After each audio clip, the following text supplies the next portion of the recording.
Doctor صاحب آپ سے جاننا چاہوں گا، مجھے یہ بتائیے گا ڈاکٹر صاحب، اس وقت جس طریقے سے یہ سارا کچھ جو معاملہ ہم بھارت میں دیکھ رہے ہیں، یہ ایک بنیاد ہے اس وقت تبدیلی کی بھارت میں یہ کہہ دوں کہ 12 سال مجھے نہیں لگا کہ شاید کوئی اپوزیشن ایگزسٹ اس طرح سے نریندر مودی کے لیے کرتی رہی ہے،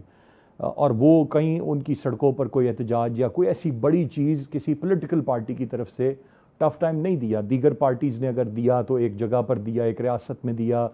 اپوزیشن وہاں پر ہے، لیکن وہ آہستہ آہستہ وہاں پر بھی چیزوں کا صفایا کرتے جا رہے ہیں۔ خاص طور پر ابھی ان کے جو یہ حالیہ الیکشنز تھے ان میں 2000 روپے ٹرانسفر کر کے اکاؤنٹس میں، اور اس طرح کی خبریں ہم نے سنی، وہاں پر بھی انہوں نے، جہاں پر ان کی کوئی اکثریت نہیں تھی، نہیں جیتتے تھے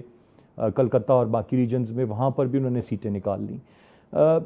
یہ پہلی ریزسٹنس ہے جو ان کو آئی ہے، اور شاید یہ بڑی کامیاب ریزسٹنس ہو، اس طرح کے اشارے مل رہے ہیں۔ یور ٹیک آن دس؟ جی ارسلان، بہت شکریہ، آپ نے مجھے مدعو کیا اور پورے پاکستان کو میرا سلام۔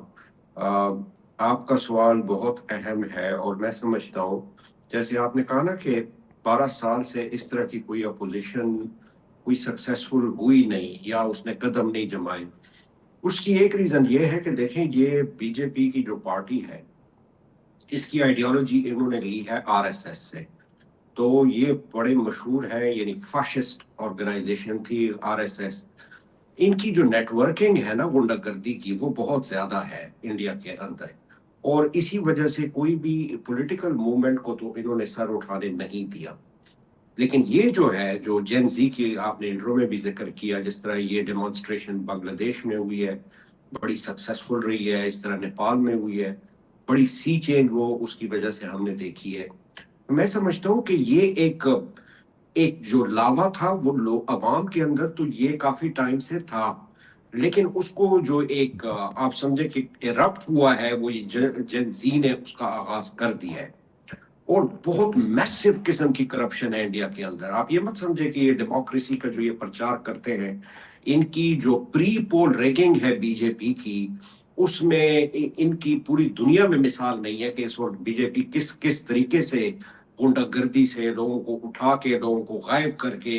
ان لوگوں کو قتل کر کے اور مختلف ہتھ کنڈے کر کے یہ کسی نہ کسی طریقے سے دوبارہ پاور میں آ جاتے ہیں۔ اگر آپ دیکھیں ٹوٹل 32 to 34% ان کو ووٹ پڑا ہے اس دفعہ بھی، اس کے باوجود بھی یہ میجر پولیٹیکل پارٹی دوبارہ بن کے آ گئی ہے۔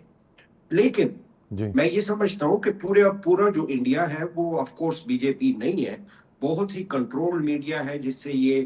چیزوں کو جو ہے نا وہ پروپیگنڈا زیادہ کرتے ہیں، باتیں بڑی بڑی کرتے ہیں، جس طرح جنرل صاحب نے بھی کہا۔ تو میں سمجھتا ہوں یہ جو شائننگ انڈیا کا یا جو کانسیپٹ ہے، وہ پوری طرح اب ہم نے تو اس کو ایکسپوز کیا ہی، اور جو ان کا سو کالڈ آپریشن سندور کا جو ہم نے بیڑا غرق کیا ہے، جس طریقے سے وہ ایکسپوز ہوئے ہیں دنیا میں، باقی دنیا بھی اب ریئلائز کر رہی ہے کہ یہ لوگ کس حد تک کرمنل بن گئے ہیں۔ اور سب سے بڑی بات یہ ہے کہ کوئی بھی پولیٹیکل پارٹی کی جو آئیڈیالوجی اگر نفرت کی بیس پہ ہو، وہ کبھی بھی لانگ لاسٹنگ نہیں ہو سکتی۔ یہ بالکل یہی ایگزامپل ہے اسرائیل کے لیے بھی، وہ اس ایجنڈا پہ چل رہے ہیں، اور یہاں انڈیا اس ایجنڈا پہ چل رہا ہے۔ یہ کبھی بھی لانگ لاسٹنگ نہیں ہوگی، اس کا کہیں نہ کہیں جو ہے اس کے خلاف نفرت